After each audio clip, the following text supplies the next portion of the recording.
لکھنے والا پیروں کی زنجیر لکھے، موج ہوا کا لکھنے والا پیروں کی زنجیر لکھے، بات وہی ہے یہ غزل کی، میں لکھوں یا میر لکھے، میں نے خواب جو دیکھے ان کو میں لکھ لکھ کر ہار گیا، اب میرے بات کا لکھنے والا خوابوں کی تعبیر لکھے۔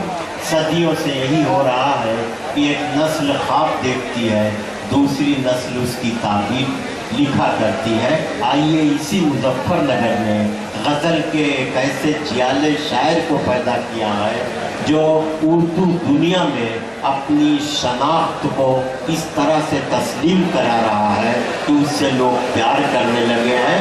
وہ غزل کے مزاج کی سچائی اور اس کے حسن سے واقفیت رکھتا ہے۔ میری مراد خورشید حیدر مظفر نگری سے ہے۔ استقبال کیجئے اپنے کو، اپنے پیارے کو، اپنے دوست کو، اپنے بھائی کو، جس نے مظفر نگر کا نام ساری دنیا میں روشن کیا ہے، جناب خورشید حیدر مظفر نگری مائی۔ حضرات بغیر کسی تمہید کے غزل کا مطلب ملاحظہ کریں، تازہ غزل ہے، جہاں جہاں حضرات تشریف فرما ہے، تھوڑا سا حوصلہ بخش ہے۔ اجازت ہے آپ کو؟ کسی کا کل سنوارا جا رہا ہے، کسی کا کل سنوارا جا رہا ہے، ہمیں قسطوں میں مارا جا رہا ہے۔ تازہ بدل پڑھوں گے، بہت اچھے وقت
یہ شعر خاص طور سے ملاحظہ فرمائیں، اپنے وطن میں پہلی مرتبہ میں غزل پڑھ رہا ہوں، غزل سماعی کی ملاحظہ فرمائیں، بڑے اچھی سن رہے ہیں آپ کہ ہمیں نظروں سے مارا جا رہا ہے، قسم ایمان کی وہ کھا رہے ہیں، مگر ایمان ہمارا جا رہا ہے، کسی کی تاج پوشی ہو رہی ہے۔ تو شعر ملاحظہ فرمائیں خاص طور سے، کسی کی تاج پوشی ہو رہی ہے، کسی کا سر اتارا جا رہا ہے۔ بہت اچھے، بہت اچھے۔ راشد بھائی شکریہ بہت بہت، راشد بھائی کی بات مل گئی، راشد بھائی بھی شعر سمجھتے ہیں، اس میں کوئی شک نہیں ہے۔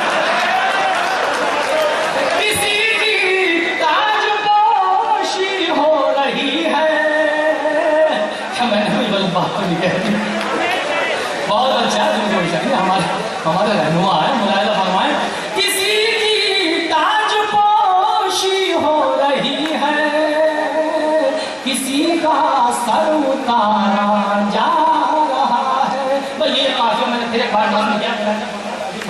کہ کسی کا سر اتارا جا رہا ہے بنا کر چاند اور تارے جہاں میں.